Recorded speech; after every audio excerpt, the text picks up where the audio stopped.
Endiga zitabuse n'omusumba waazo nga zimulumiriza okubeera n'ensaalwa nga bali gwamanyako nti avudde mu kanisa eno agenda okusabirako abalala nga mwerekereza ebigambo.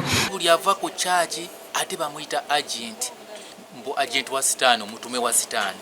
Buli omu agenda okusiga amafuta. Endiga zino zaali zisabira mu kanisa ya Springs of Life International Ministries esangibwa mu mukono w'eka zooni Endejje Makindye Ssaabagabo esimbibwa omusumba James Kawuki.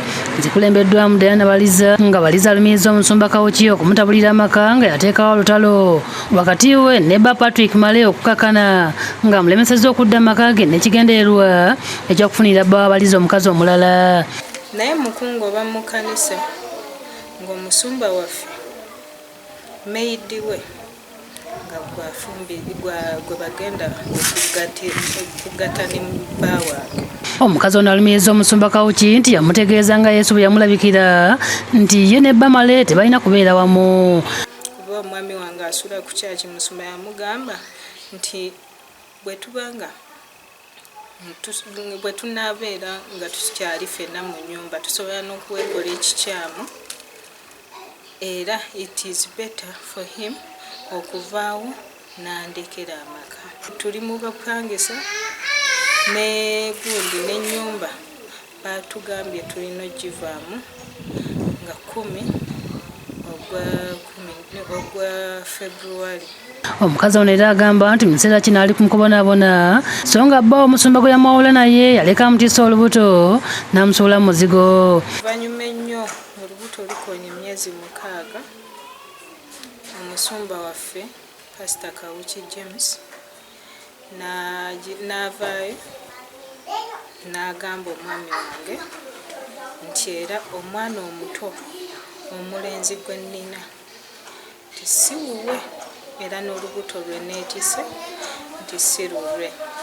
Baliza alumiriza omusumba okwekuba n'ezimu ku ndiga ne basawo ekibeerabeera ekyamulemesa okuddamu okulinnya mu kanisa eno.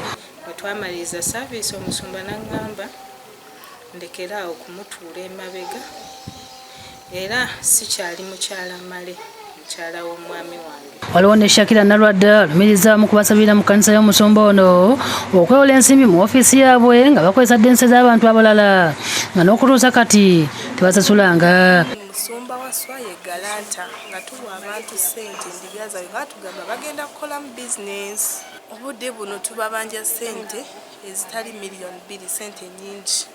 Naffe mukama waffe essaawa eno alowooza nti baffe twalya ssente kuba nyingi. Ye omusumba Flex Okoth agamba nti yali asabira mu kanisa eno kyokka engeri musumba munne Kawuki gye yabuulirangamu enjiri ye yamutabula olw'okuwanga endiga obubaka obw'obulimba. Waliwo embeera ebadde ng'egenda mu maaso nga sibitegeera twamaliriza nga ate abalwadde tebawonye wabula babagoba bugobi. Ate bw'otuuka kwagala national ID yo ate bagamba nti gwe olina okusasula. Ate ekitu kikola bubi buli womugamba kintu agamba State House ne twebuuza State House yetuma omuntu ono okola bino. Pastor Queen Alao alumiriza omusumba Kawuki okumusaba mwegatteeko mu kutandika kanisa kyokka bwe yaweza endiga mu kanisa n'amwefuulira n'amugoba. Bw'oba ng'olina ssente akusembeza naye bwe ziba nga ziweddewo awo ng'atandika okuteekako emisangosango awo ng'akugoba.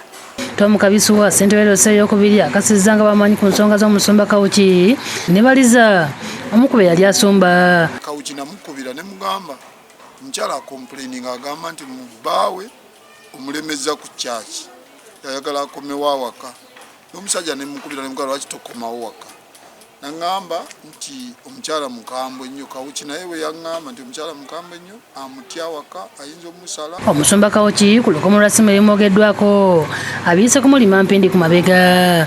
Challenge weeri abantu abo bonna ebintu byeboogera bapanga bipange. Nze gwolaba nakwata sigendangako ku makya nenkeera ku lwammanerenda neŋŋamba nze kennyini ngenze kujeyo ki ssente ne feesi yange baagiraba bulabi nga bazze ku kyaki. Yudaya Namyalo yakusakidde eggulu eno ku Lwabukedde TV.